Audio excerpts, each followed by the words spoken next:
Hello, I was going to leave the discussion of the Lady of Heaven a little while I thought of something blindingly witty to say about it, because it is rather amusing in a grim sort of way that the two branches of Islam are duking it out on British soil about an item of religious belief. Of Birmingham will not tolerate the disrespect of our Prophet, peace be upon him, and there will be outcomes from your actions. You will have repercussions for your actions. We have been trained from birth that we must defend the honor of our Prophet, and we will lay our life on the line.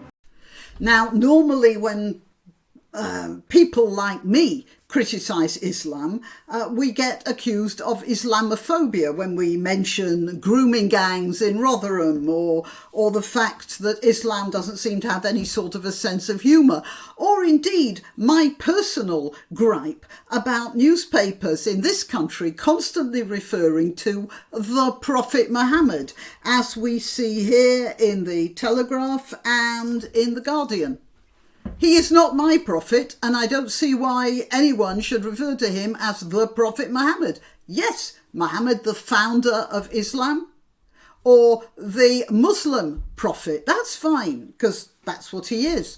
But he is not the Prophet Muhammad. That is a Muslim idea, that he is the only really important prophet. Yes, Moses and Jesus are considered prophets, but only in a minor way. And the Prophet Muhammad is what is uppermost in their minds. And we are getting that stuffed into our minds as well. Every time some cowardly newspaper refuses to refer to this man, this leader of this desert religion from just over 1,000 years ago, and we don't know quite how long, because we don't know quite how much of that is really Muhammad and how much of it is made up by later caliphs. That's another point. Referring to that guy as the Prophet Muhammad instead of just Muhammad, or as the founder of Islam. Anyway, that's my personal gripe. But it's rather interesting to see. I was going to compare the Telegraph and the Guardian but in the end, I just looked for the Daily Mail and I found some items, and there are 4 or 5 of them. This is starting to, the word snowball, except it's hardly appropriate in regard to this particular religion. But yes, it's like a small snowball rolling down a mountain that's just getting bigger and bigger and bigger. The fact is that the Muslim Council of Britain, which is basically a Sunni organisation, is saying, oh, we want to be all peace and light. But some people are whipping up sectarianism. What they mean is some people are giving the Shia version of events, which aren't entirely complementary to the Sunni followers of that branch of Islam. Just a quick and rather broad outline of the differences. The Shia are the people who believe that Ali, Muhammad's nephew, should have been the successor after Muhammad died. And the Sunni believe that Abu Bakr, who was Muhammad's general and the father of Aisha, his child bride, oh yes, his child bride. I keep getting comments from Muslims saying, well, what about King John? I mean, he married Isabella, was I think sort of 13 or 14 when he married her. And King John was about 30. Well, yes, but nobody thinks that King John is somebody you have to emulate. As a matter of fact, he is somebody you very much don't have to emulate. He is considered one of the bad guys of British history. So bringing King John into it does not advance your cause, whoever it is who keeps writing to me that I talk about Aisha as king, as a child bride, and then they say, well, what about King John? Right, now, And then, in any case, stop this whataboutery. Muhammad married a child, and there was something else about what Muhammad did. Yes, now I'm not giving up. Now, the previous video I made, I referred to Aisha rather than Aisha, in the hope that I thought, well, if I try monetizing this, it won't get picked up. Look, she's Aisha, and I'm not going to monetize this because I'm going to mention something else about how Muhammad behaved. And let's see you get about this, you what about King Johners. All right? He married Aisha when she was 6, and he penetrated her sexually when she was 9. Before then, he did something which is known as thighing. I will not go into what thighing means, but it is a practice that happens in the Muslim world today. All right? So stop this whataboutery. Now, let's get back to this this controversy about this film. So what happened was a historical event that is 2 different stories depending on which sect you belong to. If you're a Sunni, Fatima died of grief after her father's death.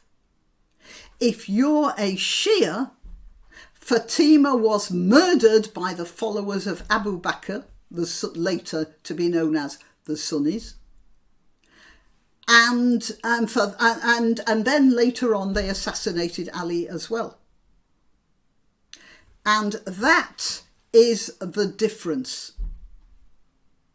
And the Shia hate the Sunni because of that historical event. And the Sunni hate the Shia because they reckon the story was made up. And they are at each other's throats. Sometimes they appear to be coming together for political reasons and everything, but the fact is, if there was nothing in this world but Sunni and Shia Muslims, there would be, the whole world would be on fire over those two. It's much worse than the Cold War between Russia and America, 50 years ago or so. Much worse. All right, so these are articles in the Daily Mail, and I'm finally getting around to it. How predictable, how cowardly that cinema bosses should cave in to the mob instead of standing up for free speech. Well, yes and no. Iram Ramzan says it's difficult to see what has got the protesters so upset. Right. Well, what has got the protesters so upset is that they're Sunnis, and this is the Shia version of a historical event. Now, it is not cowardly of the cinema bosses. I saw a cinema boss going out after the screening in Sheffield, and he was there surrounded by a bunch of a rabble of infuriated Muslims, and we know that could easily have turned very nasty indeed. Now, he was being cowardly because he was saying that he went out there to tell them he wasn't going to screen the film. But the fact is, where were the police? Where was the backup? Where was the help for him? Nowhere. He was on his own. And that's what's going on. It's not predictable and cowardly. It's that the British the people who enforce British law do not enforce it when it comes to the bad behaviour of Sunnis in this country. And quite frankly, if the Shia were in the majority, it would be exactly the same, only the other way round. Right, so that's that. So Iram Ramzan, you shouldn't be saying how cowardly of the cinema bosses. You should be saying how remiss of our legal authorities, who would not look after girls being raped by grooming gangs in Rotherham and will not look after cinema owners being run over by a bunch of a rabble who don't like their feelings being hurt. In fact, somewhere I might find the the quote, but somebody being interviewed, A.A. Sunny, obviously said, "It is our right not to be insulted." No, it is not your right. As a matter of fact, it is our right to be insulted and to insult back. And that's as far as it goes. Okay. Right, I think basically, yeah, yeah, I'll just play a few headlines as I talk. The Lady of Heaven producer accuses Muslim protesters of poisonous rhetoric, bullying and propaganda, which is exactly what the Sunni protesters say about his stuff. No, and this is a great example. I wish I could think of something funny to say about this, because up to now it's always been Islamophobia, and now the left can't call this Islamophobia, and they're in something of a quandary, and I wish I could think of something funny, and maybe I will sooner or later, but I have to talk about this now because it's happening now.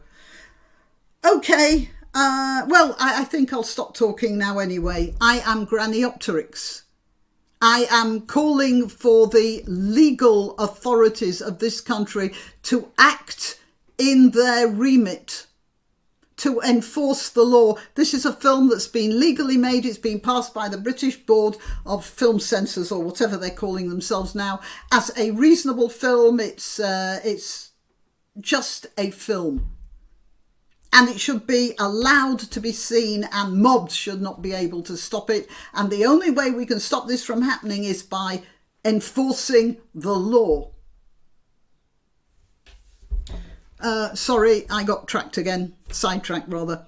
Granniopteryx on YouTube, Rumble, BitChute and possibly Minds. I am at Granniopteryx on Twitter, Gab and Parler, and when I've uploaded a video I let you know on Twitter, Gab and Parler as at Granniopteryx. Please like this video and share it. I'm not going to earn anything more from it, so if you could contribute, that would be nice. What else? Yeah, share. Oh yeah, and subscribe. Just keep your subscription going, because YouTube tends to drop it, especially when people like me say the things that I've said in just this video. Okay, so I could do with your attention there. All right, that's it. Till next time. Why not treat yourself or a favoured relative or friend to these magnificent examples of merch? The mugs and t-shirts come in the Granniopteryx design or Granbo with a firearm, or the more deadly knitting needles. Go to www.granniopteryx.com, and whatever platform you're watching this on, please click like, subscribe and share.